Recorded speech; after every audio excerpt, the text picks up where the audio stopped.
Bé, bona tarda, buenas tardes. Comencem ara la quarta conferència d'aquest cicle de conferències perquè la guerra del BORN, Centre Cultural y Memòria, organitzada per el Memorial Democràtic.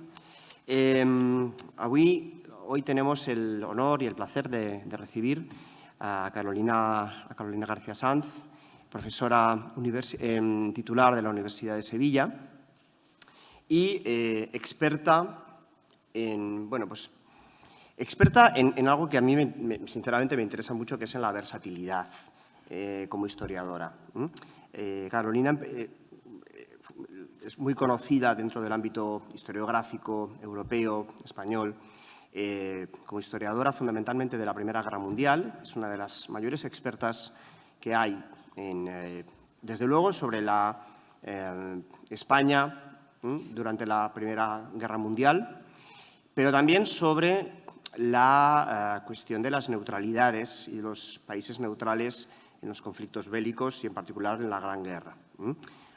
Ese era un poco la matriz de investigaciones de Carolina, de la profesora García Sanz, gracias a la cual pues todos y todas la conocimos fundamentalmente.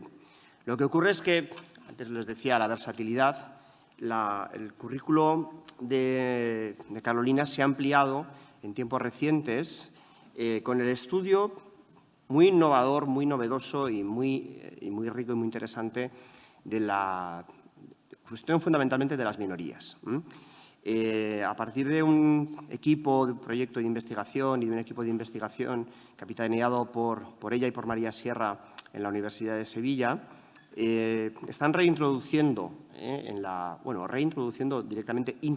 historiografía hispana la cuestión de la guerra racializada fundamentalmente y los estudios sobre la persecución, exclusión, represión de minorías, sobre todo en este caso de minorías raciales.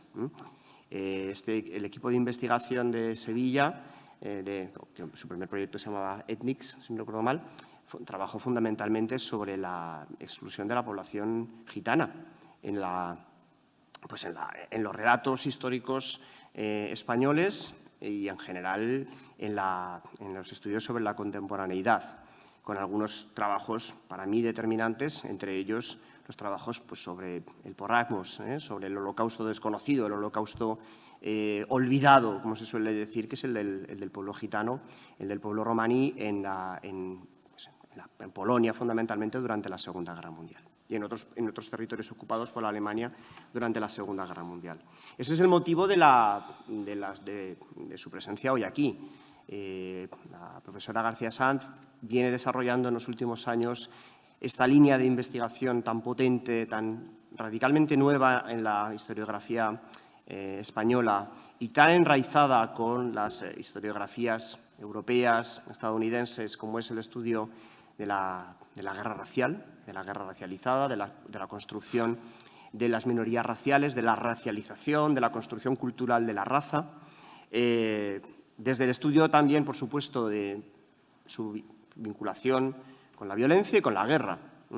Por tanto, nos parecía total y absolutamente necesario contar con su participación en el ciclo de conferencias porque ya les dije la semana pasada, a quienes estaban aquí, lógicamente, que mientras que las primeras conferencias trataban sobre el marco general de la guerra, fundamentalmente de los cómo se desarrolla la guerra, estas conferencias de hoy y de la semana que viene iban a tratar sobre todo de los porqués y de los contra quién. Y este es el caso de la conferencia de hoy, que tiene como título ¿Por qué la guerra contra las minorías? Así que muchas gracias por estar aquí, Carolina, y es un placer y adelante. Bona tarda, moltes gràcies al Bon Centre de Cultura y Memoria y a Javier Rodrigo. Mi catalán llega hasta aquí, pese a que tengo mis amics en primera fila. Bueno, pues me han invitado a abordar una temática muy intrincada, ¿Por qué la guerra?, ¿no? Da título a este ciclo de conferencias y a una magnífica exposición que he tenido la oportunidad de visitar hace un momento. Bien, pues con seguridad quienes ya me han antecedido en este ciclo habrán tratado de responder a tan desafiante y compleja interpelación, indagando sobre la guerra como un fenómeno polifacético, polivalente y multidimensional, contenedor de violencia, de violencias, y en este caso hay que reconocer la labor tanto de uno de los organizadores o coorganizador de este ciclo de conferencias, Javier Rodrigo, como de otros colegas que le han acompañado en el camino, que en las últimas 2 décadas han desempeñado un valioso esfuerzo historiográfico para desentrañar este fenómeno complejo, tratar de comprenderlo mejor y teorizar sobre él, incorporando nuevas categorías de análisis sobre toda la historiografía en el marco del Estado español. Y este trabajo se ha realizado además siguiendo referencias con un enfoque transnacional y comparativo, porque la violencia, desafortunadamente, sus modos de perpetrarla se aprenden y hay curvas de aprendizaje, transferencias en la gestión, en la perpetración, que explican dinámicas similares en espacios y cronologías muy diferentes. Por eso quisiera abrir mi intervención, que he organizado en 3 partes, con imágenes de finales del siglo XIX y principios del XX, porque desde el ciclo bélico napoleónico y la consiguiente resaca revolucionaria, la guerra empezó a percibirse gradualmente de forma social como una excepción en Europa. La guerra, por supuesto, fue vivida por los europeos hasta el último cuarto del siglo XIX, en propio suelo europeo, fundamentalmente tiene que ver con el ciclo de las unificaciones en Italia y en Alemania, pero las noticias en general, tanto aquellas más cercanas como otras más lejanas, estoy pensando en la guerra de Crimea, por ejemplo, a mediados del siglo XIX, o la guerra de secesión norteamericana a mediados de los años 60, sacudían y movilizaban a las opiniones públicas. Un soldado era un hijo, un hermano, un esposo, un padre, y de ahí esa sensibilidad respecto a lo que ocurría en las guerras, en los campos de batalla. Al mismo tiempo, se abría paso un nuevo modo muy vívido de seguir la guerra, el fotoperiodismo, un oficio emergente, y las imágenes que llegaban se resignificaban, cobraban significado, especialmente cuando plasmaba violencias perpetradas por otros o sobre otros, en especial poblaciones no blancas. Un nuevo lenguaje del miedo se abría paso con fuerza a través de la imagen. La fotografía se convertía en una nueva forma de conocimiento. La ideología se transmitía a través de la emoción, de forma aún más intensa cuando estas imágenes se movían. Por eso, las imágenes que les voy a mostrar, que aunque en un principio nos llevan lejos, pueden considerarse periféricas, pero desde luego periferia o lo periférico es una categoría en deconstrucción y además clave para entender las violencias racializadas. Nos remite, como digo, a imaginarios, a geografías que considero que pueden ser útiles hoy por su potencial explicativo, sobre todo en la primera parte de mi intervención. Pues como ha señalado Sánchez Biosca, las imágenes de atrocidades sacuden con virulencia, aspiran a traumatizar y reclaman una posición activa acorde con la violencia, aspiran a ser más que imágenes. El vídeo que vamos a ver a continuación es un vídeo que muestra imágenes sobre un conflicto, sobre una violencia lejana, que en este caso es reproducida, manipulada y resignificada socialmente. Este es un breve clip, el que vamos a ver a continuación, de uno de los primeros cineastas de la escuela de Brighton, James Williamson, que recrea en un falso documental la guerra de los boxers. Su recreación, la que vamos a ver, se produce casi de forma simultánea a ese ciclo de violencia antiimperialista, a esa reacción antiextranjera que tuvo lugar en China a finales del siglo XIX. Por favor, si pueden poner el vídeo.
Yo creo que ya puede ser suficiente, creo que la idea se ha entendido con claridad. Prosigo. Esa rebelión antiextranjera fue reprimida por 8 ejércitos, todos occidentales, menos uno, Japón, y se tradujo en la ocupación de Pekín. Bueno, pues Williamson unió las escenas de la película intercalando a los boxers atacantes que encarnan el caos, el desorden, la brutalidad, la barbarie, frente a misioneros occidentales y indefensos. Aparece una mujer y que tratan de resistir ese ataque. Los soldados británicos llegan al rescate en formación, encarnando un uso regulado, ordenado de la violencia. Y es que en 1900 había aprendido, como les decía antes, socialmente esta idea de hacer una guerra que si había que hacerla, que fuera lejos y desde luego que fuese civilizada. Y esta idea había aprendido muchísimo más allá de círculos pacifistas, antimilitaristas, humanitaristas. Esas normas, por tanto, que debía de tener la guerra, tenía que ser producto de un uso de la violencia civilizado, disciplinador, corrector.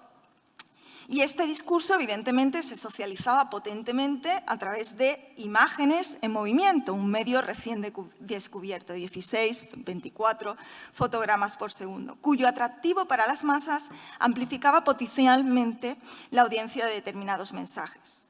El interés entre el público del gran imperio, el primero en abrir China, con opio y cañones, por aquella misión civilizadora, que además suponía un escarmiento sobre los fanáticos de un imperio celeste decadente. Se empleaba la lente como un espejo sobre el que reflejar jerarquías y legitimidades de distintos tipos de violencias, de distintos tipos de imperios, pero también, evidentemente, de razas. De hecho, en ese mismo contexto, el mundo colonialista blanco había encontrado discípulos aventajados entre la llamada raza amarilla. Los japoneses, con un imperio entonces en proyecto, parecían haber aprendido la lección de Estados Unidos, Gran Bretaña, Francia y Alemania. Parece que habían aprendido a hacer la guerra civilizadamente. Aquí tienen ustedes una imagen con la que se trataba de probar ese supuesto. Apenas unos años antes, en 1894, la guerra sino-japonesa para resolver el tema de la hegemonía sobre el reino de Corea con China había sido el primer hito en el camino de Japón hacia obtener su primera colonia. Los grabados Meiji fueron un medio artístico y propagandístico a través del cual la sociedad japonesa conectó emocionalmente con aquella guerra, que además confirmaba el éxito de lo que se llamó la Ilustración japonesa. Estas imágenes, creadas por artistas, fueron a su vez un medio de conocimiento en Occidente. El enemigo chino respondía al patrón bárbaro: ropas anticuadas y largas trenzas manchúes, representadas como un rasgo de animalización casi, ¿no? Si se fijan ahí en la imagen, amenazante, de alguna forma también como aparecen representadas en ese falso documental que acabamos de ver. En cambio, contrastaban con los uniformes de estilo occidental y moderno de los japoneses. El mensaje para el público doméstico también era claro. Se debían masacrar sin piedad actitudes, costumbres y comportamientos del pasado anticuados y nocivos para el futuro del moderno Japón. Siguiendo en esa misma coyuntura y volviendo hacia Occidente, cristalizó un llamamiento internacional hacia la regulación de la guerra, desde el planteamiento de un sistema ordenado, acorde con un mundo civilizado. Era el llamado modelo multilateral de La Haya, con 2 conferencias, una en 1899 y otra en 1907. Se preveía un sistema de acuerdos entre Estados que continuaba con la tarea iniciada tras la Guerra de Crimea en 1856 y que incorporaba a su agenda una sensibilidad humanitaria y filantrópica en la estela del Convenio de Ginebra, que llevó también a la creación de la Cruz Roja.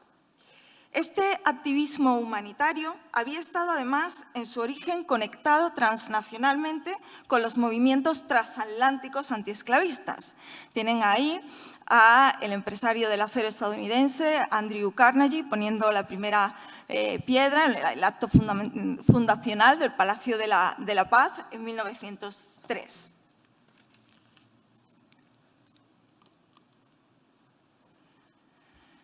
Sin embargo, uno de los primeros agujeros negros de la regulación de la guerra, siguiendo este modelo, el modelo de La Haya, que lo que trataba era de poner límites al uso de la violencia, con una preocupación sobre la utilización de los tipos de armamento, sobre la protección de civiles, sobre las garantías para los prisioneros de guerra, fue que dejaban fuera de su radio de acción del radio de acción de estas leyes que trataban de ser implementadas internacionalmente a las guerras imperialistas, guerras que se consideraban como cuestiones de orden público y, por tanto, cuestiones internas de los estados.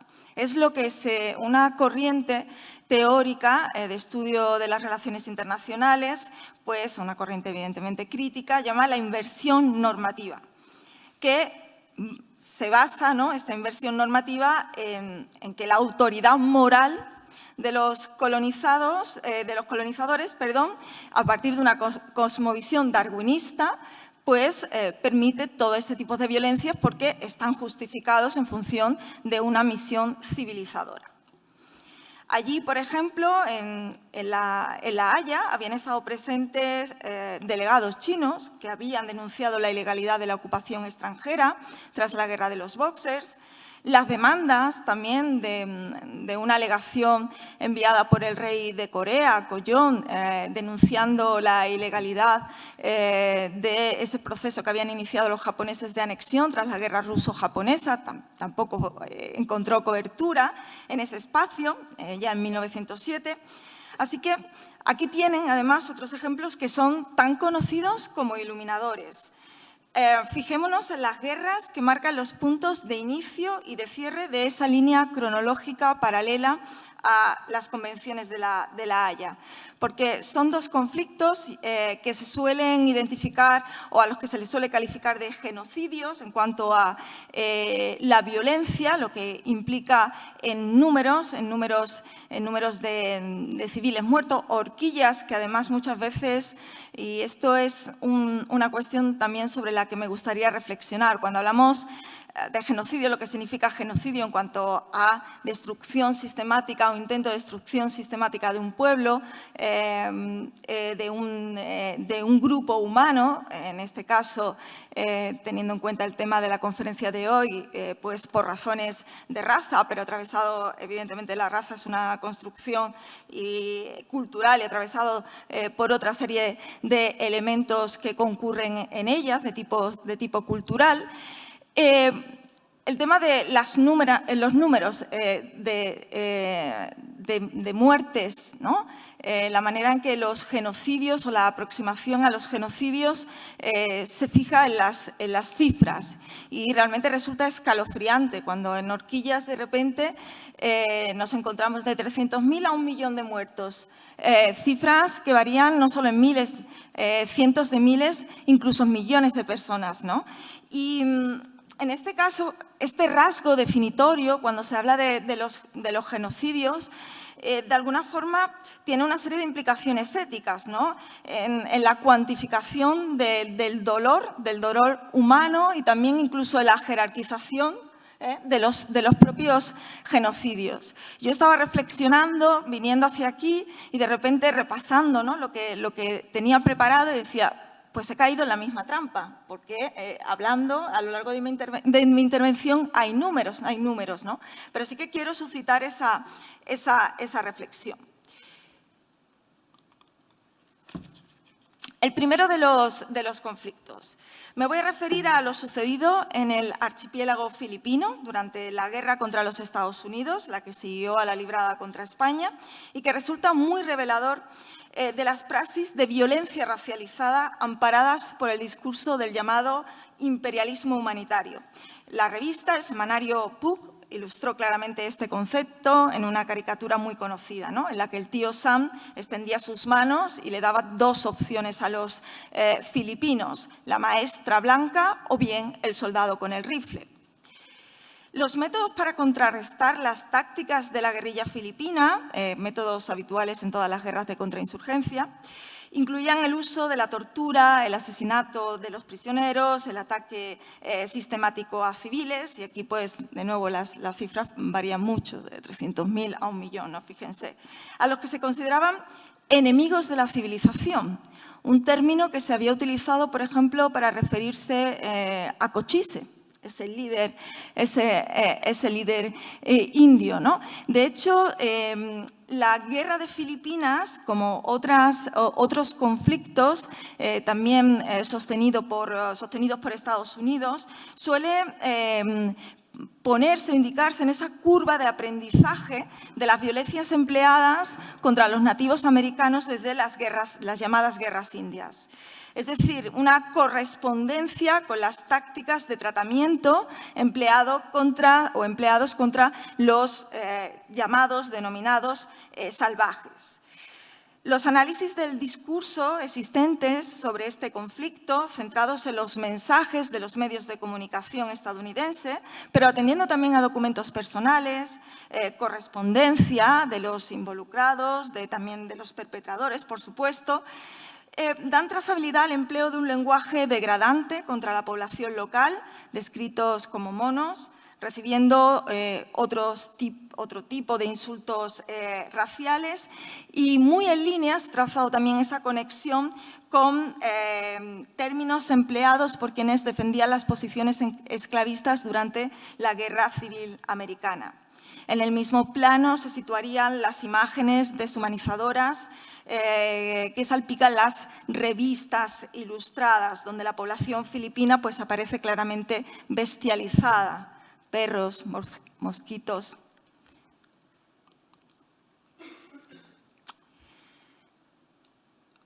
El genocidio herero. El genocidio herero Inama. Entre el 80% y el 50% de estas poblaciones fueron masacradas en el África suboccidental alemana, la actual Namibia. Miles de hereros fueron ejecutados o murieron de sed y de hambre en el desierto, incluyendo mujeres y niños que trataban desesperadamente de buscar refugio o amparo en la zona británica, en Botswana.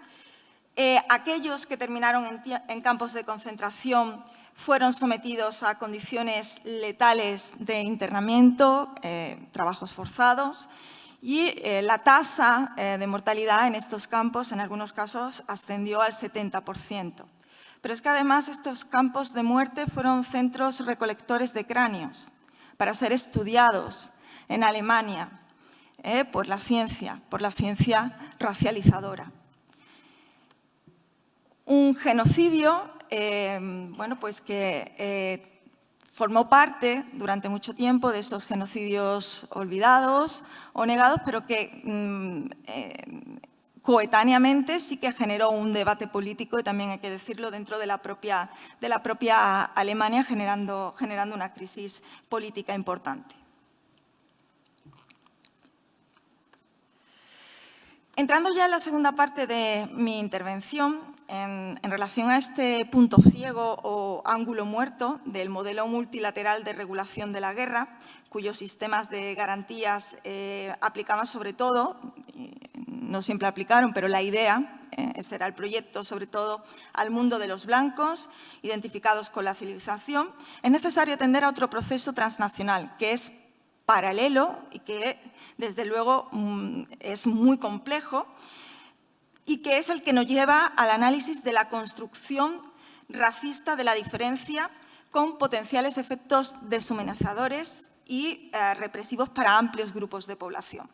La marca física del color en la piel y otras diferencias culturales atravesadas por aspectos no normativos, la religión, la lengua, un determinado modo de vida, se habían revelado desde el último cuarto del siglo XIX como potentes artefactos culturales con efectos represivos, legitimadores a su vez de conocimientos expertos, conocimientos científicos que habían monopolizado para sí el estudio de la raza.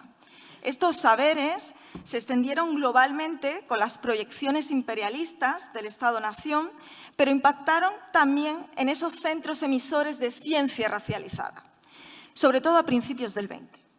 La institucionalización de disciplinas biológicamente segregadoras, como la eugenesia, entabló una relación de colaboración simbiótica con tipificaciones jurídico-políticas que explicaban un orden jerárquico del mundo, de la condición humana, pero de la sociedad, de un determinado orden social y económico. Como observó Raquel Álvarez, que es una de las pioneras en el estudio de la introducción de la ciencia de Francis Galton de la eugenesia en España, estos saberes y sobre todo su institucionalización normalizó relaciones asimétricas entre razas superiores e inferiores, pero también entre clases superiores e inferiores. Clases, y aquí la estoy citando, clases y razas que fueron en muchos casos asimilándose mediante un proceso disimulado, pero muy poderoso. Desde luego, entre los lenguajes más potentes y persuasivos del miedo, y en este caso hay que conectar el saber científico con una nueva forma de expresión a través de las emociones, se abrió paso con fuerza el lenguaje de la seguridad frente a la amenaza del crimen.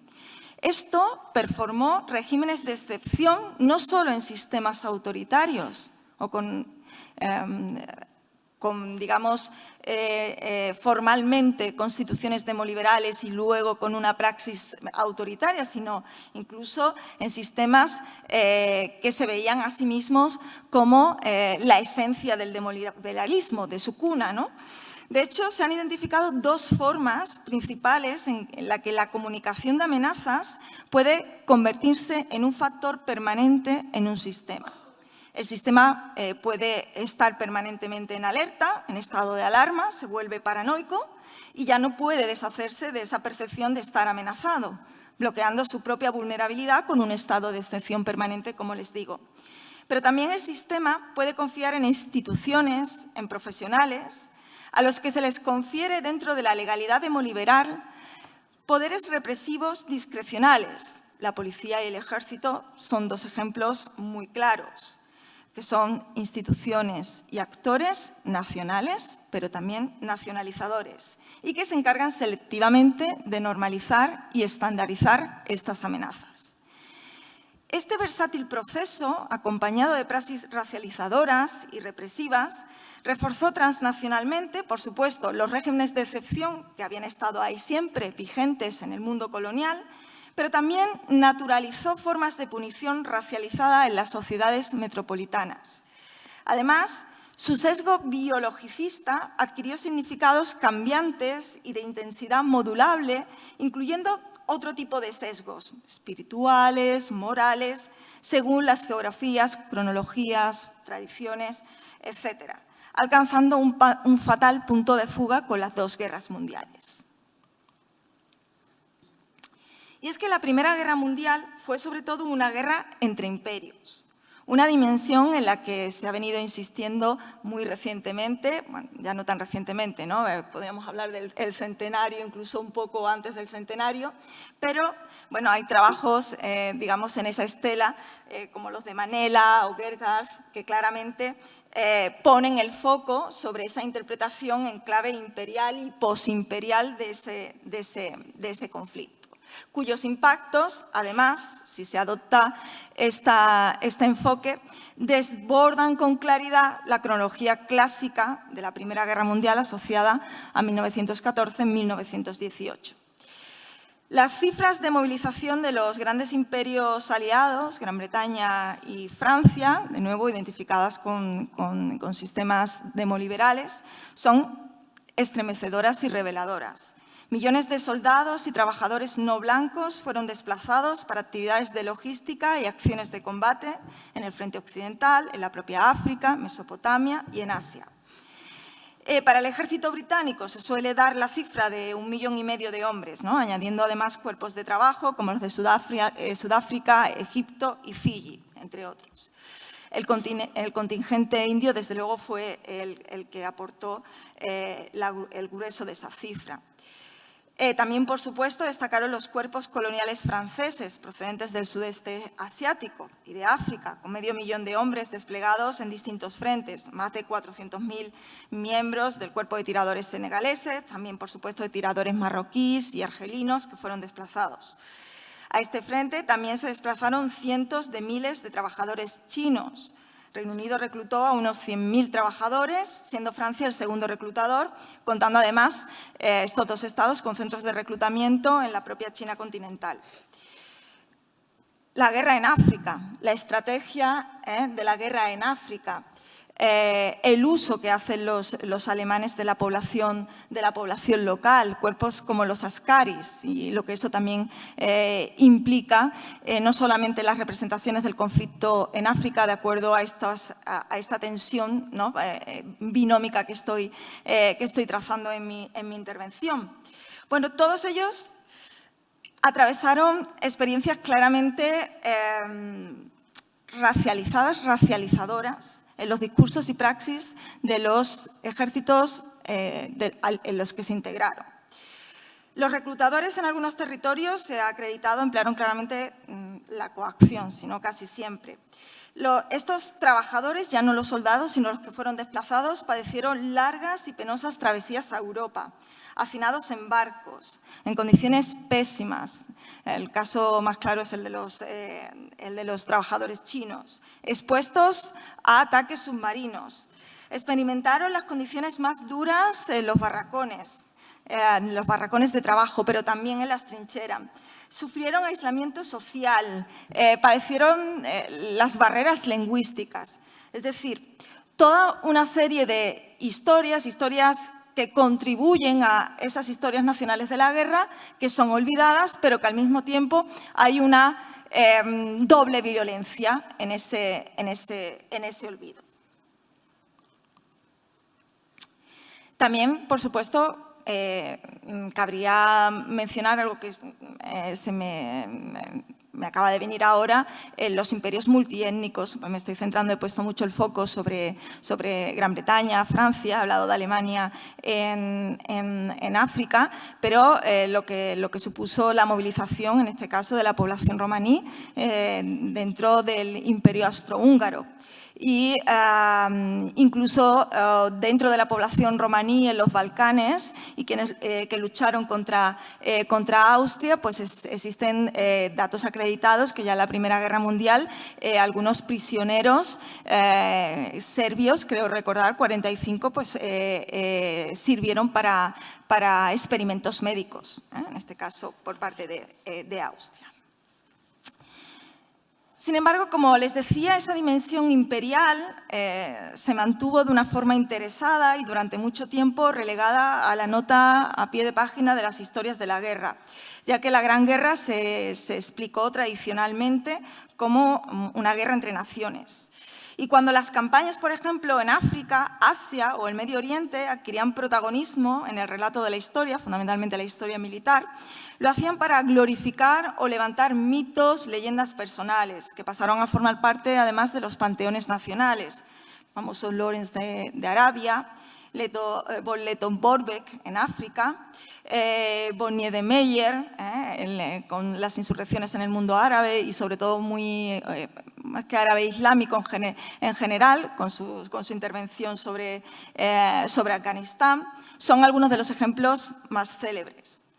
En este sentido, como pusieron de manifiesto numerosas iniciativas del mundo académico en la estela del centenario de la Primera Guerra Mundial, se constató la existencia y se hizo una historia de esa desmemoria política que trataba de sepultar bajo un manto de olvido normativo las experiencias y violencias sobre los no blancos, lo que se llevaron en el propio frente occidental como en lo que ahora también se llama otros frentes, otros teatros de la guerra, otras zonas de conflicto.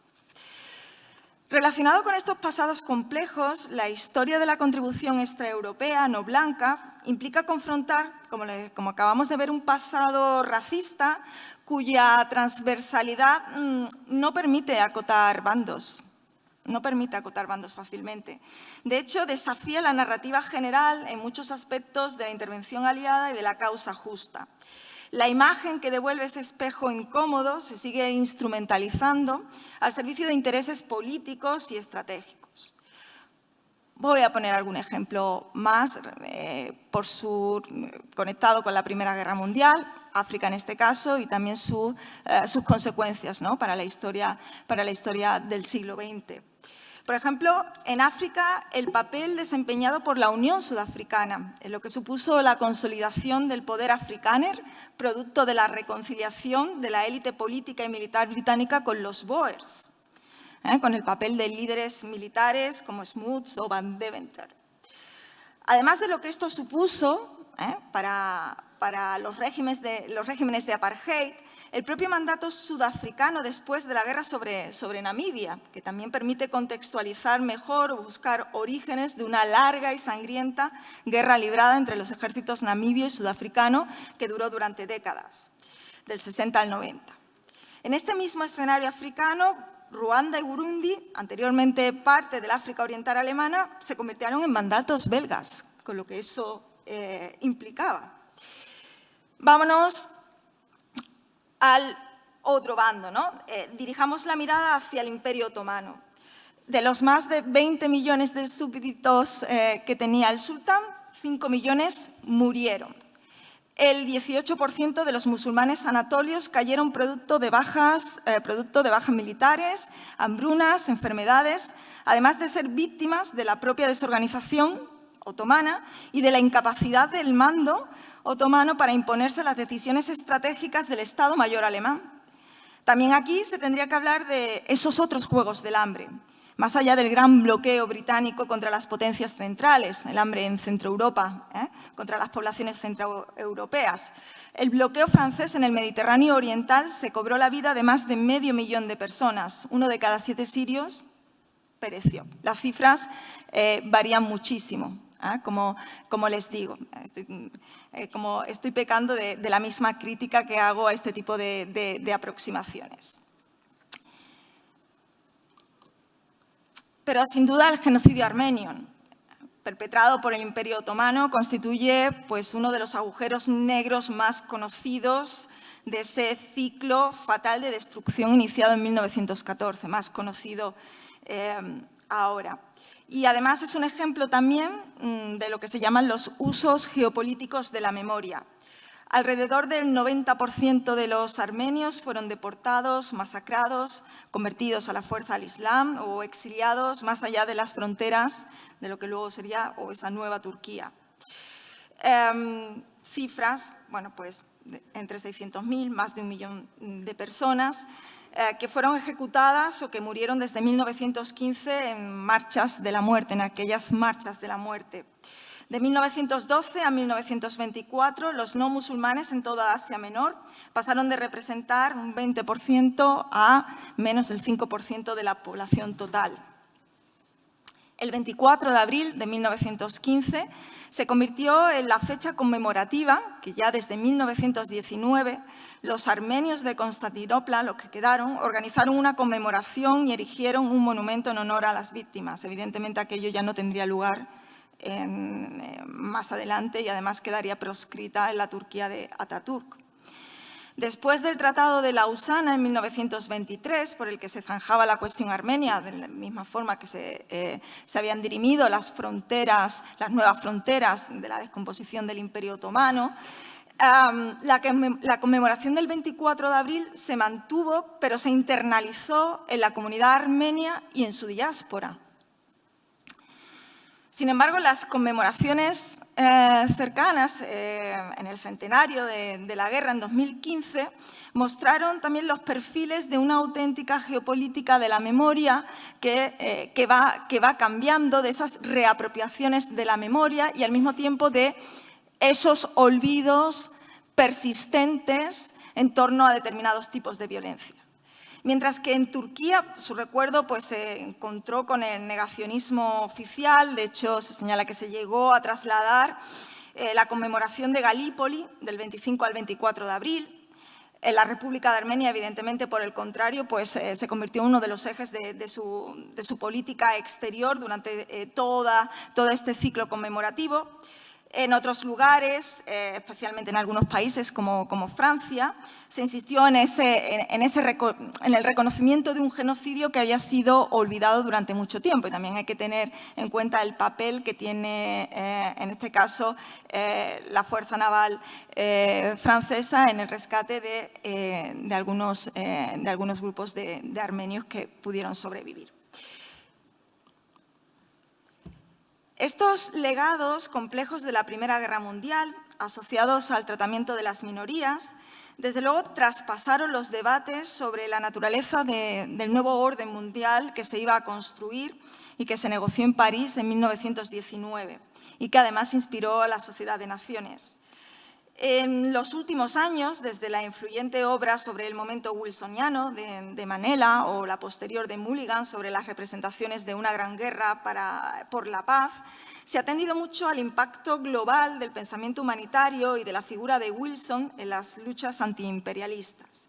Sin embargo, no todos los estudios, a mi juicio, y un poco retomando el hilo de lo que comentaba el profesor Rodrigo, Javier, en su presentación, de alguna forma, bueno, pues he aterrizado en estos temas, estoy trabajando en ello, ya son 2 proyectos de investigación, pero siempre para mí la clave racializadora es la pregunta, no es el punto de partida.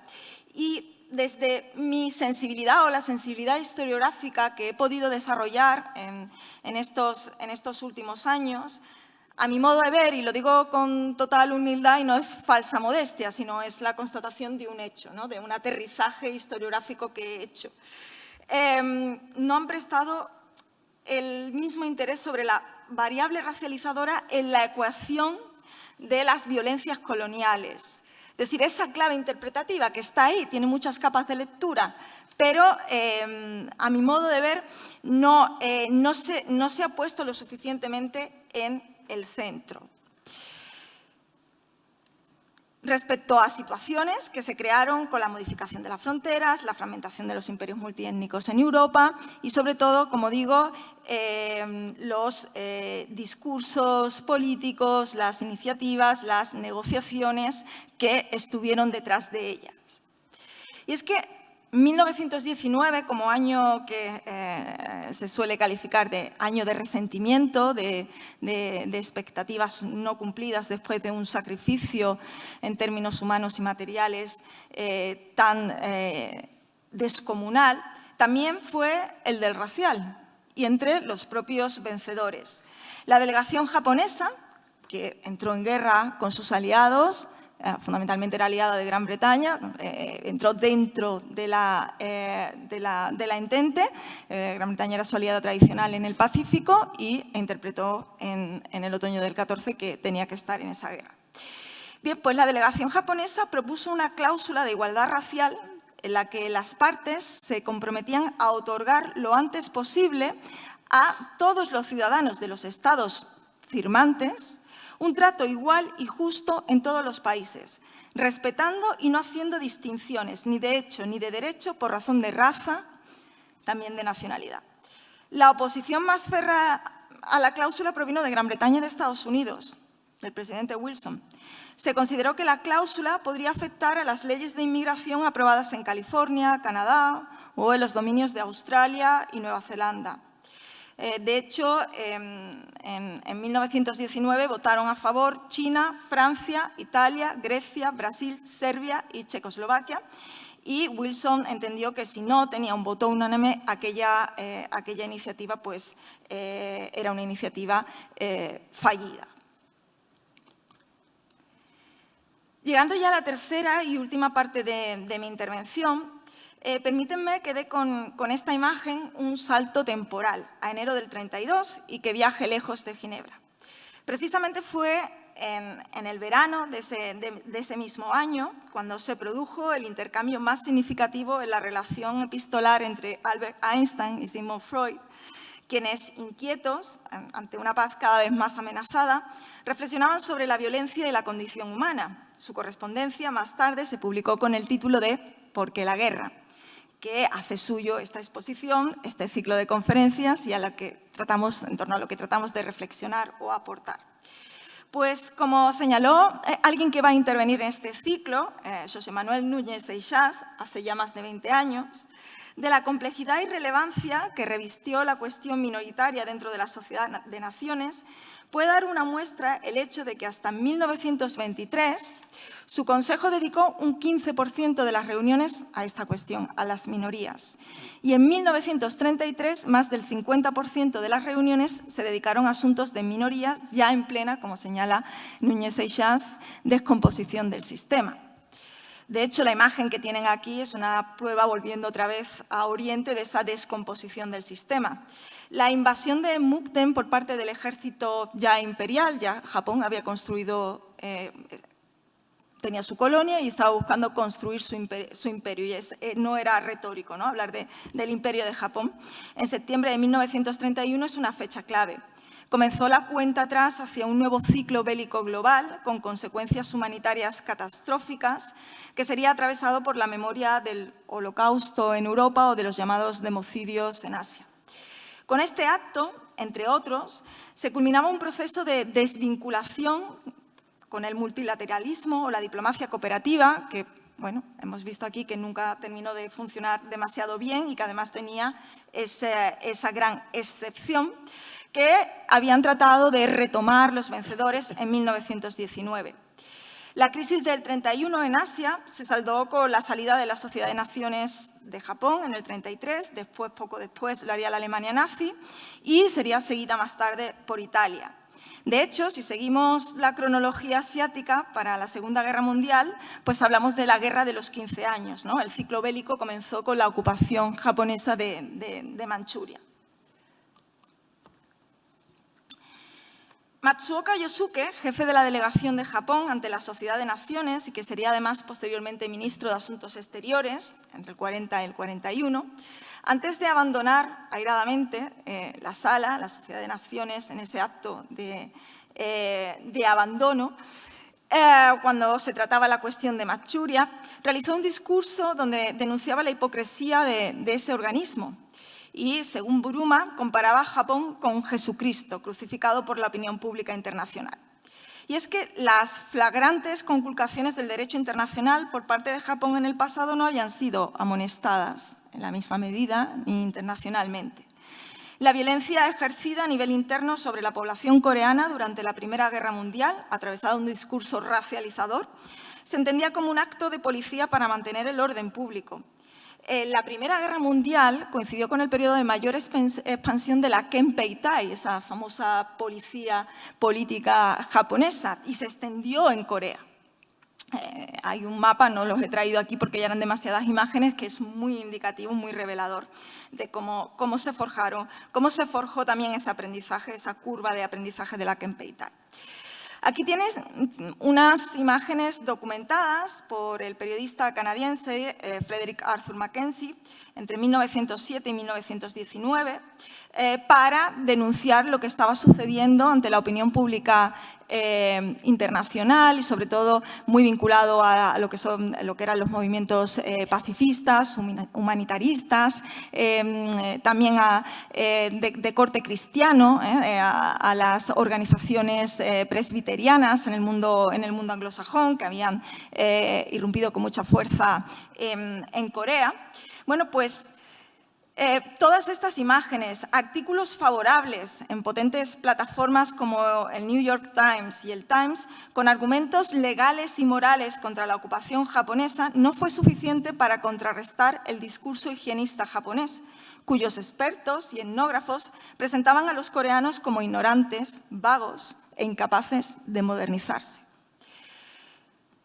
Seúl era mostrada ante el escaparate de la opinión pública internacional como una ciudad que se había modernizado, moldeada a imagen y semejanza de Tokio, una de las grandes urbes de vanguardia mundial en la época de entreguerras.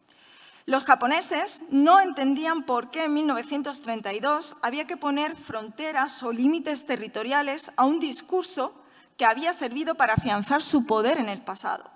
Las cifras de la orgía de violencia que se inició en el 32 en Asia resultan escalofriantes, pero sobre todo con un punto de inflexión clarísimamente en el 37. Y es que mientras la cuestión de las minorías nacionales era tratada políticamente en la Sociedad de Naciones en el 33, el racismo como ideología pública tenía su lugar bajo el sol. Y no solamente tenía su lugar bajo el sol, sino que también refulgía, siempre y cuando no implicara una política de expansionismo territorial. Durante los primeros 6 años del nazismo en el poder, los judíos padecieron más de 400 regulaciones a nivel estatal, regional y municipal que cercenaban sus derechos políticos, económicos, religiosos y culturales. El antisemitismo, siempre presente, había encontrado potentes plataformas de difusión internacional en los años 20. Fue clave la proliferación de literatura antisemita. Baste como ejemplo también hiperconocido que he traído aquí con la circulación del Judío Internacional de Henry Ford, que además rescataba la idea de los planes de dominio mundial de los protocolos de los sabios de Sion, que había servido para justificar violencias contra los judíos a principios de siglo y los progromos fundamentalmente en Rusia, y no solo en Rusia.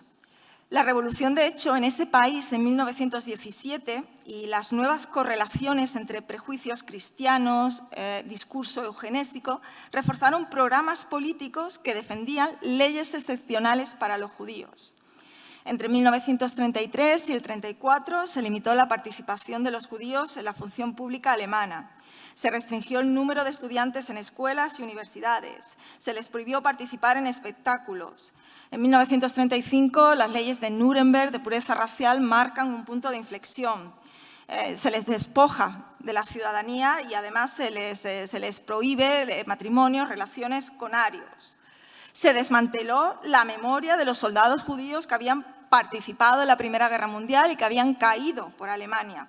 Y en 1938, la famosa noche de los cristales rotos, los arrestos masivos que empezaron entonces. Más de 30.000 judíos fueron encarcelados en campos de concentración en ese momento para disidentes, como el de Dachau. Y un ciclo y una escalada que continúa. Y tras la invasión de Polonia, el este se convirtió en el escenario principal para aplicar el horror en masa de la llamada, ese terrible eufemismo, solución final al denominado problema judío. En el campo de Chelmno, que abrió en diciembre del 41, ya se estrenó esa maquinaria industrial de muerte por gas. Más tarde se habilitaron Belzec, Sobibor, Treblinka. En Auschwitz, entre el 43 y el 44, se gasearon diariamente a 6.000 judíos.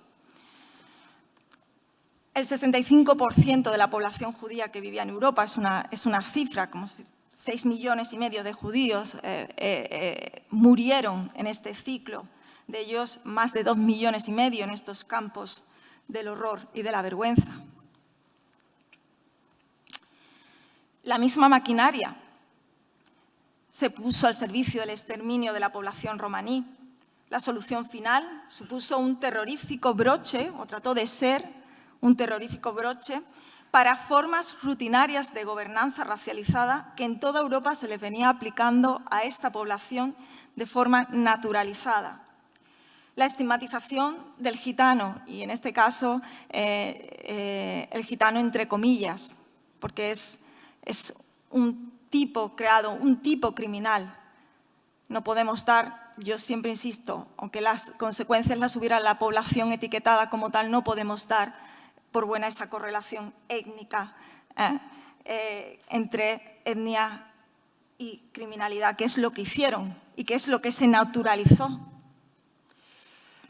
Con su construcción como delincuente y enemigo racial interno, que además se tradujo en un estado de excepción legal que había sido amparado por la noción de peligrosidad social desde el 19 y sobre todo se abre fuerza en el primer tercio del 20. Esto implicó un secuestro legal de quienes eran etiquetados como tales de esta población, pues se le aplicaba junto a otros grupos considerados peligrosos, asociales, la sanción sin delito, con lo que eso implica, sanción sin delito. Se encarcela a alguien por ser quien es, porque se entiende que tiene una inclinación natural al crimen y que es una amenaza social. La misma ausencia de garantías legales se les aplicó igualmente en todo lo que tenían que ver con leyes de naturalización, regulaciones migratorias, etc. Este proceso, por ejemplo, se conoce y ha sido muy investigado a nivel europeo para dos casos referenciales del liberalismo en Europa, Francia y Gran Bretaña. Disponemos de estudios sobre las leyes de vigilancia especial que se aplicaron a los llamados bohemios desde 1802, si no recuerdo mal, o las leyes de vagos, respectivamente, en Reino Unido desde 1810 en adelante. El carnet de nómadas en Francia, producido desde 1812, que estaría vigente después de las dos guerras mundiales. De hecho, tras la Primera Guerra Mundial, los gitanos, los romaníes europeos, se convirtieron en uno de los segmentos de población más controlados por la policía a nivel europeo, de coordinación, al mismo tiempo que eran penalizados por el sistema disciplinario. Por sus ventajas, se hablaba de ventajas particulares, aunque no exclusivas, para la identificación y un censo de gitanos en toda Europa, se introdujo, no fue solo por eso, pero fue una de las razones que llevó a la introducción y la estandarización de fichas antropométricas, coincidiendo además con un proceso de creación de una coordinación policial a nivel europeo con la creación de la Interpol en 1920. Bueno, en realidad la predecesora no se llamaba así, la predecesora de la Interpol entre 1923 y 1924. La identificación es que además se consideraba imprescindible para la reeducación forzosa de este grupo, para combatir lo que se llamaba la plaga del gitanismo, una política que se impuso en la Europa central y del este en la segunda mitad de los años 20. Y digo central y del este, y bueno, pues afecta desde Hungría, pero también a Suiza. También se dio en el Estado español. De hecho, pues esa fue la línea con la que empecé a trabajar estos temas dentro de un proyecto pionero que inició en la Universidad de Sevilla, mi compañera María Sierra. Mi aporte fundamentalmente fue el estudio contextualizado dentro de lo que eran las racionalidades de poder en Europa durante la primera mitad del siglo XX, finales del XIX, del caso español, sobre todo bueno, un hito, la ley de vagos y maleantes. Pero hay otras legislaciones o sobre todo reglamentos, regulaciones previas que también nos permiten hablar de esa especie de estado de excepción por el que circula la figura del gitano. Los casos italiano y alemán, lógicamente, son los que han suscitado mayor interés por su proyección en el segundo ciclo bélico mundial. De hecho, para el caso alemán, la criminalización y consecuente represión de asociales podría considerarse un indicio del fin del Estado normativo al prerrogativo. La especialización y profesionalización de una unidad de la policía de Múnich en el gitano permitió experimentar el Estado racial. Y cuando digo gitano y he hecho las señales de las comillas, es precisamente porque, de nuevo, se trata de esa construcción, de ese tipo, de ese estereotipo. No me estoy refiriendo, evidentemente, a la población romaní. En 1938, al amparo de la Ley contra Elementos Peligrosos de 1933, una ley muy parecida, son las leyes para que hagamos un poco la comparación, las leyes de vagos, en España la Ley de Vagos y Maleantes, que además esta ley, que es del 33, tenía su antecedente en otra, supone el desarrollo de otra que ya existía en Baviera en los años 20. Se intensificaron las detenciones y los envíos a los campos de concentración.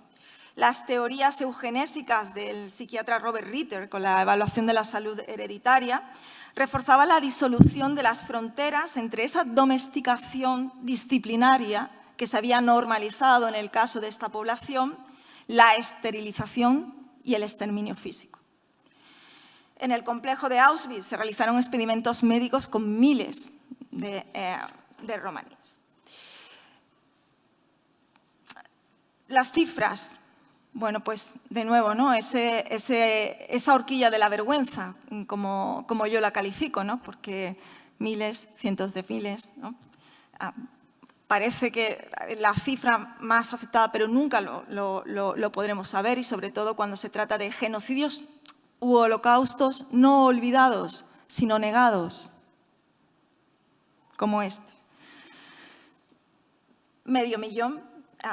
Desde luego, un factor clave, las lagunas sobre la historia del holocausto gitano, es su muy tardío reconocimiento. Las comunidades de romaníes fueron destruidas sin ser reparadas después de 1945, pero es que continuaron siendo reprimidas, perseguidas. Muchas de estas normativas, prácticas, usos por estos profesionales de la seguridad continuaron. Nos podríamos preguntar si continúan hoy en día, pero eso ya es un charco en el que no me voy a meter, porque soy historiadora. Bien, su historia solo empezó a salir a la luz a partir de la década de los años 80 del siglo XX, a través de las primeras memorias de los supervivientes. Y aquí les muestro dos obras que, desde luego, quien quiera conocer lo que fue el holocausto romaní, el holocausto gitano, tiene a su disposición, y es el trabajo encomiable que ha desarrollado mi compañera María Sierra.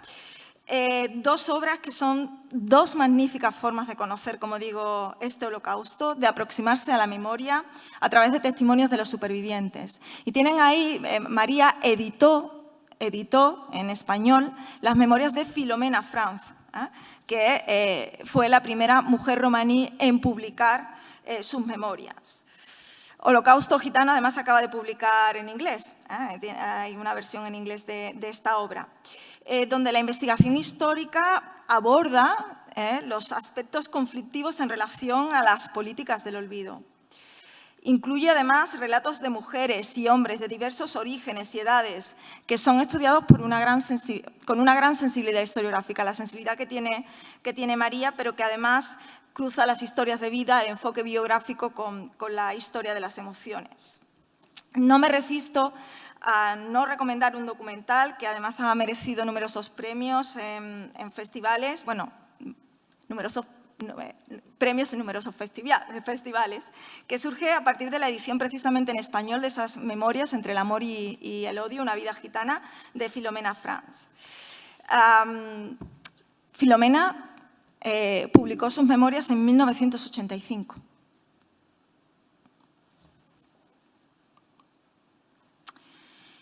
Y con esto llego al final de del itinerario histórico que les he propuesto que recorran conmigo. Deben saber que las aproximaciones históricas, en este caso el itinerario que yo les he mostrado aquí, puede ser tan contingente o es tan contingente como los procesos que tratan de explicar. En este caso, la exploración del porqué o los porqués de la guerra racializada y contra las minorías. Soy consciente de los términos binarios en los que he desarrollado esta línea explicativa, pero en mi intervención también yo trataba de reflexionar sobre algunas ideas fuerza del propio armazón argumental escogidos por los organizadores de este ciclo. Norma, desregulación, fascinación, trauma y memoria. Espero haberlo logrado de algún modo, ¿no? Aunque sea poquito. Conceptos, además, que son extraídos de esa correspondencia entre Einstein y Freud en el verano del 32 y que desde el pensamiento y la sensibilidad de dos intelectuales, hombres de ciencia y en muchos sentidos poco normativos, cobran especial significación para nosotros como sociedad actual, pero también para el abordaje de las violencias racializadoras y racializadas. Ante la pregunta de si existe un medio de librar a los hombres de la amenaza de la guerra, por un lado, el derecho nunca fue la forma de conjurarla. Lo dicen ellos, lo hemos visto. Lo recalca Freud, que además no era jurista, o que yo sepa. Porque, como Einstein señalaba, los tribunales son instituciones humanas y la ley y el poder inevitablemente van de la mano. Y el poder ha tenido y tiene color, género y clase. Por otro lado, el lenguaje del miedo, que usa estereotipos y prejuicios raciales para construir amenazas, sigue siendo un potente artefacto político, social y, en definitiva, cultural, que crea guerras y que mata. Y aquí habría que hablar de los procesos de banalización de la violencia. La verdad que viniendo para acá pensé, me falta ahí Hannah Arendt, por cuanto pueda matizar, ¿no? a esos dos señores y la visión, cuando uno lee, o cuando uno en este caso la correspondencia que he revisado un poco porque venía aquí, ¿no? y tuve quería ver, ¿no? ese por qué la guerra. Creo que también hubiera sido interesante ver lo que dice Hannah Arendt en relación también a procesos de banalización y las relaciones entre violencia y poder, sobre las propias responsabilidades individuales.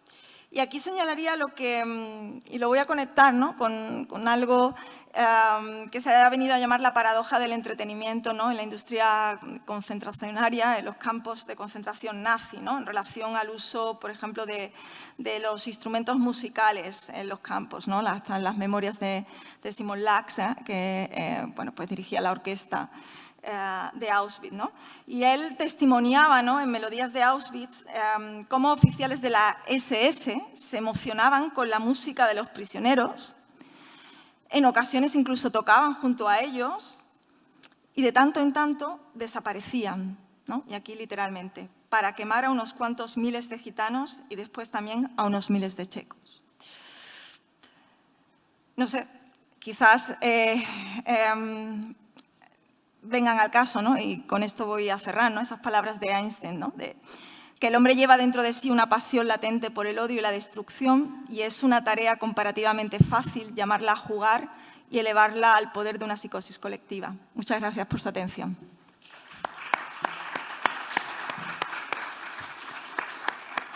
No sé cómo he ido de tiempo. Pues 1 hora casi clavada. Sí, muy bien. Muchísimas gracias, Carolina. La verdad es que una de las obsesiones que teníamos en la elaboración de este ciclo es que no resultase eurocéntrico, a pesar de las dificultades que eso solemos tener, ¿no? pues para que no sea así, ¿no? Y yo creo que con tu conferencia lo has demostrado perfectamente, ¿no? No solamente la capacidad de trazar la línea, digamos, de narrativa de una historia de la guerra que no sea eurocéntrica, que el sujeto no esté ubicado fundamentalmente en Europa. Y no solamente eso, también la capacidad que has desarrollado para mostrar cómo muchas veces los focos, digamos, los polos de atracción, o mejor dicho, las fuerzas históricas son centrífugas, en el sentido de que lo que acaba desarrollándose en el supuesto centro del mundo, que sería Europa, al menos en la primera mitad del siglo XX, en realidad tiene su origen en las periferias, entendida periferia desde el punto de vista geográfico, no conceptual, ni cultural, ni de otra manera, ¿no? Porque, de hecho, una de las cuestiones que yo creo que más interesantes de lo que has planteado y que se viene planteando también la historiografía en tiempos recientes es precisamente la posibilidad de interpretar el ciclo bélico, los ciclos bélicos coloniales, fundamentalmente de finales del siglo XIX y los primeros 20 años del siglo XX, en términos de aprendizaje, en términos de espacios, digamos, que después se importan o se proyectan a los territorios europeos, ¿no? Has hablado muy bien, desde ese punto de vista, yo creo que de los diferentes escenarios de la guerra colonial, ¿no? Es muy interesante ver cómo algunas de las grandes praxis y tecnologías genocidas del siglo XX tienen su origen en las guerras coloniales del XIX, de finales del XIX, de los primeros años del siglo XX, siempre muy lejos del territorio continental europeo. El campo de concentración como gran tecnología, digamos, para casi cualquier cosa, porque el campo de concentración es un limbo legal, en realidad es un estatus, no es tanto un lugar per se, ¿no? Pero como tal, sabemos que la primera vez que se utiliza en este contexto, digamos, de la guerra colonial, de la guerra de masas, de la guerra total, es en la guerra de los Bóers, pero también en el contexto de la reconcentración de civiles en el marco de la guerra colonial española en Cuba, 1896-1898, fundamentalmente, con la agencia, ya lo sabemos, de Valeriano Weyler, a quien le correspondería el deshonor de haber sido el inventor de las políticas de reconcentración de civiles en el marco de la guerra antipartisana, es decir, en el marco de la guerra contra la guerrilla, detener civiles y concentrarlos para que no apoyen a las guerrillas, fundamentalmente, algo que luego pasará en toda la ocupación del Este durante la Segunda Guerra Mundial y en España en la guerra contra el maquis hasta 1952 y en muchos otros espacios. El uso del campo de concentración como gran tecnología es de origen fundamentalmente colonial. El uso, digamos, genocida o paragenocida de las deportaciones y los desplazamientos forzosos también tiene un origen muy claramente colonial. Lo ha señalado claramente con la cuestión de los Herero y los Nama en la actual Namibia en 1909, que no solamente es el envenenamiento masivo, el envenenamiento de pozos, también es la deportación al desierto del, creo que es el Kalahari, si no recuerdo mal. Sí. Sí. Pero que después va a tener su correlación, evidentemente, usted lo ha señalado, en 1915 con el genocidio de la población armenia, la utilización de las deportaciones y el desplazamiento forzoso como una herramienta genocida, como una herramienta para aniquilar a minorías identificadas como tal por el perpetrador. Esto es un poco la clave también de lo que estamos tratando aquí, ¿no? Es el perpetrador el que construye la categoría de la víctima, ¿no? El que construye también esto que has señalado, ¿no? La sanción sin delito, la violencia supraindividual, el hecho de la persecución, aniquilación, deportación, etcétera, etcétera, en base no en base a quién se es, sino a lo que se es, ¿no? Es decir, la objetivación de la violencia. No se detiene, no se asesina, no se persigue por los actos individuales, sino por pertenecer a una identidad, a un colectivo, a algo supraindividual, ¿no? Esto también tiene, evidentemente, origen, como tú muy bien has señalado, en la noción, digamos, colonial, y allí la cuestión racial es fundamental, evidentemente, ¿eh? La racialización del enemigo tiene un objetivo fundamental, que es la legitimación de su persecución o aniquilación, ¿no? Y desde ese punto de vista me ha llamado la atención que has nombrado el caso de España muy lateralmente, pero yo creo que el caso de España también es muy importante, ya no solamente en el ciclo bélico colonial de 1909-1925 en Marruecos, desde la guerra de Melilla hasta el desembarco de Alhucemas y la pacificación, voy a poner las comillas también, ¿no? La pacificación del norte de Marruecos y del Rif, sino también, digamos, cómo todo ese constructo cultural se proyecta después en la Guerra Civil Española, en el 36-39, ¿no? En el que los enemigos, esto lo explica muy bien Núñez Seixas en el libro luego me vendrá el libro que tiene sobre el nacionalismo en la Guerra Civil Española. Ay, como tiene tantos, Sí, tiene cuando tantos, has dicho en ¿verdad? el libro me he quedado, digo, bueno, a ver, voy a hacer memoria. Luego me vendrá. Como explica precisamente esto, ¿no? Como al enemigo muchas veces se inventa el enemigo racializado para justificar su eliminación. Por ejemplo, son muy claras, por ejemplo, los dibujos de propaganda pues de la propia historia de la Cruzada española escrita por Arrarás, ¿no? Donde los dibujos muestran a unos soldados republicanos básicamente animalizados, racializados, es decir, construidos como seres, digamos, no humanos cuya eliminación está justificada fundamentalmente, ¿no? Desde ese punto de vista, la importación de los estereotipos coloniales es evidentemente fundamental, ¿no? Bueno, yo no voy a enrollarme más. Me ha gustado mucho que hayas hecho esta alusión a la cuestión normativa, evidentemente.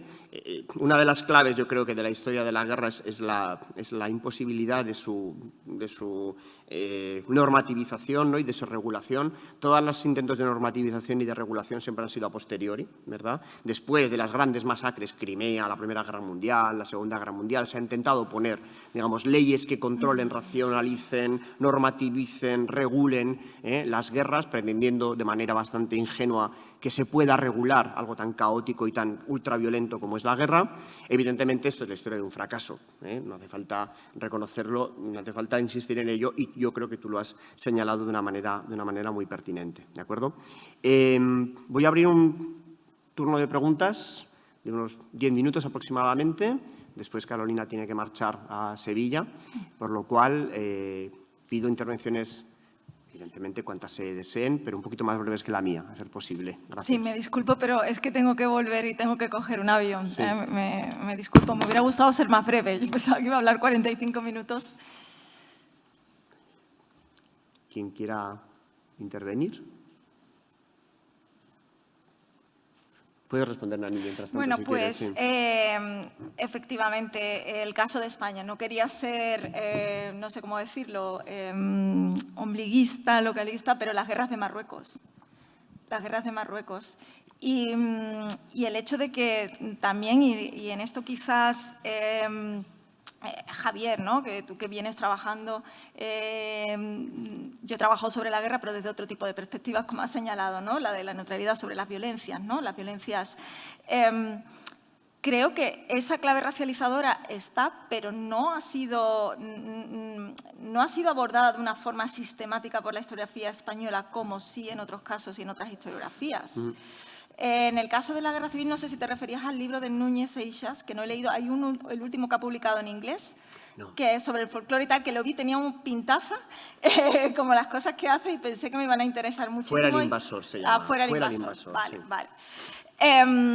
Pero, evidentemente, Marruecos… bueno, campo de experimentación. Si no me equivoco, las armas químicas, ¿cuándo se utilizan por primera vez? En Marruecos, ¿no? El ejército español. En 1912. En 1900, y es Marruecos, ¿verdad? O sea, esa deshumanización del enemigo. Y ahí, claro, hay que entrar en esa ambivalencia de la construcción del moro, que es muy interesante, bueno, que hay sobre eso muchísima literatura, desde el punto de vista de la construcción cultural de este moro amigo, no enemigo, pero ver esas dinámicas que se generan, por ejemplo, durante la guerra civil en torno a aquellos que han combatido antes durante las guerras del Rif, unos contra otros, y que luego terminan en el mismo bando. Y el uso de la violencia, los aprendizajes de la violencia, y cómo esa barbarie de los bárbaros se aplica contra esos otros bárbaros, contra los que hay que defender la civilización española, la civilización cristiana. Sí, sí, desde luego, no he entrado en eso porque tenía que hacer una selección. Y de hecho, este tipo de cuestiones son líneas de trabajo del nuevo proyecto, que aborda precisamente la biopolítica en el siglo XX español. Frente a ETNI 20, al que aludía Javier antes, que tenía un enfoque más transnacional, y quizás también de ahí esa apertura, ¿no?, de lo que hemos trabajado en el anterior proyecto y que he traído aquí. En este nos vamos a centrar precisamente en el trabajo de esas cuestiones que señalas. Y por lo demás, bueno, la cuestión normativa para mí está en el centro porque es básicamente lo que yo he trabajado. Un poco aquí he volcado lo que son mis líneas de trabajo y lo que yo aporté al primer proyecto, a Etni 20, y también me estoy moviendo en este marco en el nuevo proyecto. Y como bien señalas, y lo decía, aunque también lo decía en otro sentido, esa frase está extractada, pero derecho y violencia son una antinomia y luego pues resulta evidente que el primero deriva del segundo. Una cuestión que podrías tratar en este proyecto nuevo sería precisamente intentar entender el porqué. Yo creo que es complicado, pero identificar el enorme sesgo que existe en la historiografía y en los medios de comunicación, en la opinión pública, cuando se trata la violencia de los sublevados de 1936 contra la población civil en el marco de la Guerra Civil Española, ¿no?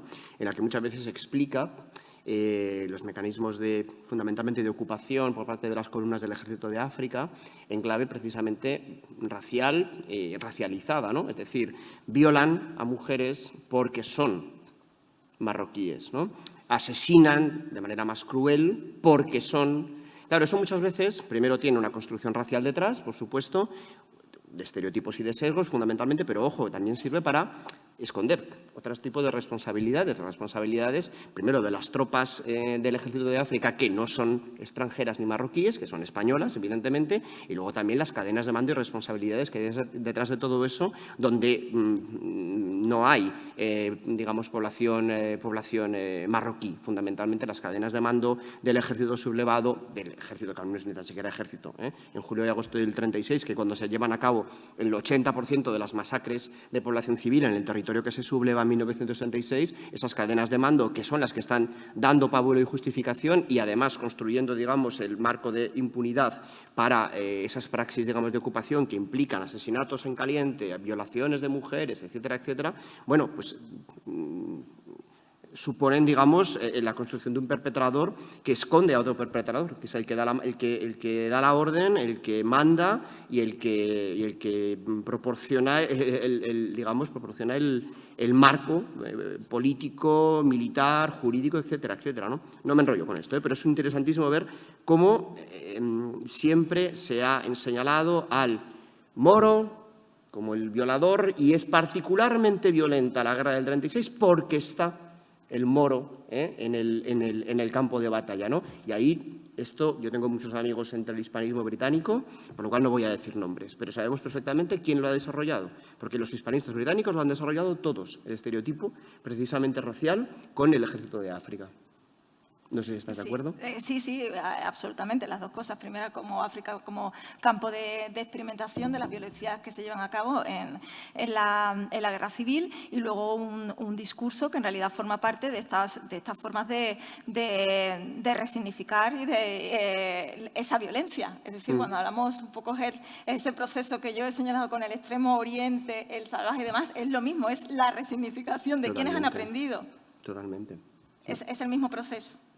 Vamos, lo veo, como digo, recién aterrizada, y de hecho creo que por eso una de las grandes ventajas que tiene el planteamiento de una red como la Red Voices es el hecho de las alianzas que se pueden tejer entre especialistas que nos interesan una serie de cuestiones, gente como, en este caso, mi grupo, ¿no? Que viene claramente ya marcado por el tema del estudio de los procesos de racialización, y quienes han estudiado aquí la violencia, ¿no?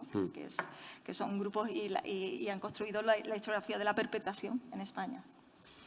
Tenim encara un parell de minuts, si algú vol afegir alguna qüestió. Sí, hi ha una pregunta. Muchas gracias por la charla. Quizás esta pregunta no sea la más pertinente, pero me urge plantearla. ¿Qué reflexión podrías hacer sobre las guerras que estamos viviendo actualmente, tanto en Ucrania como en Gaza, de todo lo que has dicho sobre la racialización? ¿Podemos establecer algún tipo de paralelismo? Gracias. Pues yo creo que es bastante evidente, ¿no? es bastante evidente en cuanto al establecimiento también de jerarquías entre conflictos, entre víctimas. Y como es, por supuesto, es muy pertinente la pregunta que hace porque conecta lo que es el conocimiento histórico sobre estos procesos de racialización en el pasado con la sociedad. Y de alguna manera los historiadores y las historiadoras es lo que hacemos, poner al servicio de la sociedad el conocimiento, ¿no? Entonces, yo voy a poner solo un ejemplo que tiene que ver con cuestiones que tienen que ver con la acogida.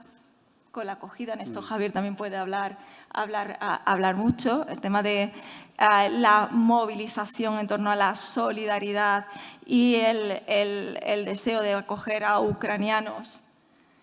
Y eso que aunque la opinión pública española es pro-Palestina, claramente pro-Palestina, pero existe evidentemente esa racialización a través de un elemento que tiene que ver con la cuestión religiosa. Y hay un trato diferenciado. No sé si quiere que sea más explícita, però vamos.